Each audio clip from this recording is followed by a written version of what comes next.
Imagine a place so breathtaking that ancient Arab sailors named it serendip, a word so magical it gave the English language the word serendipity. An island so rich, so layered, and so quietly extraordinary that it has been hiding in plain sight for centuries, while the world rushed past it to get somewhere else. That place is Sri Lanka, and what you are about to discover will make you wonder why it took you this long to pay attention. Sitting like a teardrop at the southern tip of India, this small island nation covers just over 25,000 square miles, making it slightly larger than the American state of West Virginia. But do not let that size fool you for even a single second. What Sri Lanka lacks in land, it more than compensates for in depth, mystery, character, and almost overwhelming beauty that has drawn travelers, traders, and conquerors to its shores for over 2 millennia.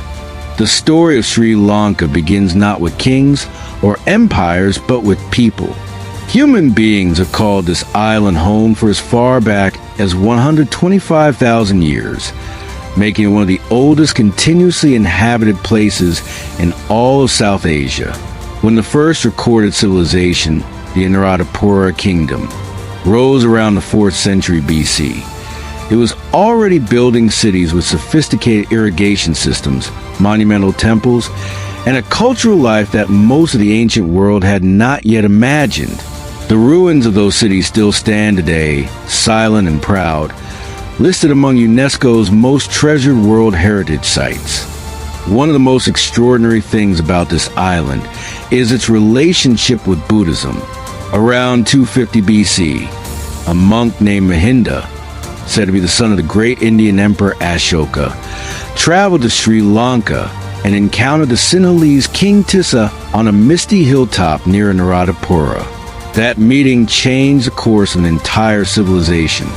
Buddhism swept across the island, took deep root, and never left.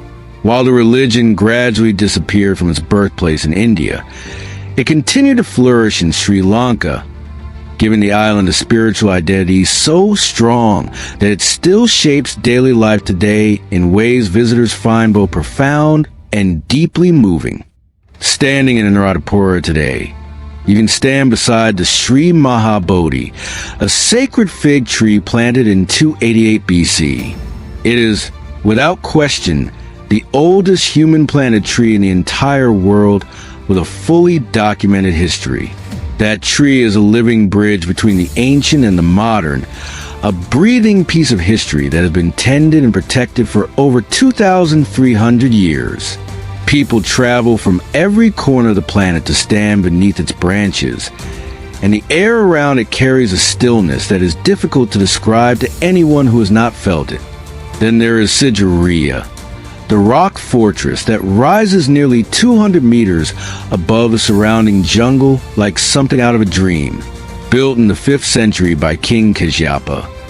This massive palace complex perched on a single volcanic rock features ancient frescoes painted in vivid color, water gardens with sophisticated hydraulic engineering, and stone lion paws so enormous they frame the entrance like a gateway to another world.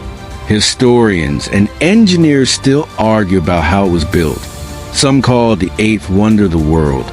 And once you see it with your own eyes, the argument feels entirely reasonable. Sri Lanka's natural world is equally staggering.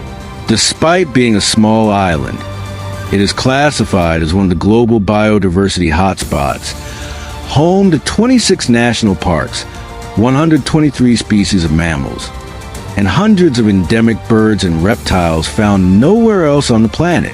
Yala National Park holds one of the highest densities of leopards on Earth.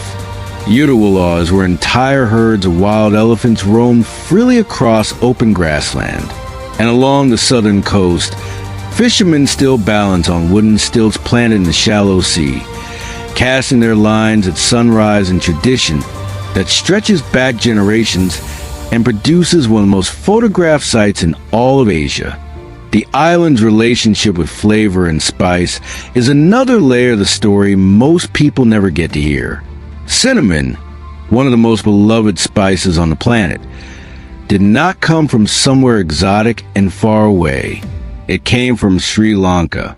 The ancient Egyptians knew it. Arab traders made fortunes from it. European powers won a war over access to it. Today, Sri Lanka still produces what is widely considered the finest quality cinnamon in the world, and walking through a spice garden in the country's lush interior, surrounded by the warm, sweet scent of it, feels like stepping directly into history.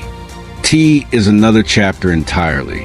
When the British arrived and eventually replaced the island's coffee crops with tea plants from China in the 19th century, they accidentally created something extraordinary.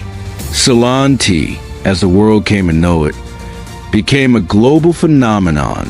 Today, over 1 million Sri Lankans work in the tea industry, and the highland tea estates draped in mist, their rolling green terraces catching the light in every direction, are among the most visually stunning agricultural landscapes anywhere on Earth.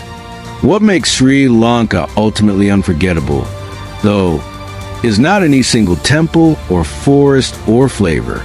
It is the people. With a literacy rate of 92%, one of the highest in all of Asia, Sri Lankans carry a dignity and warmth that visitors consistently describe as life-changing. Hospitality here is not a policy or a performance. When someone welcomes you into their home and offers you water or tea, they mean it with every part of themselves. The greeting, Ayu Bowen, spoken with hands pressed together and a bow of the head, translates to a wish for long life, and that intention, that genuine desire for your well-being, runs through every interaction you'll have on this island. Sri Lanka has survived colonization, civil conflict, devastating natural disaster, and economic hardship. And through all of it, the island has endured with a resilience that feels almost supernatural. The pearl of the Indian Ocean has been buried under the weight of its own complicated story for too long.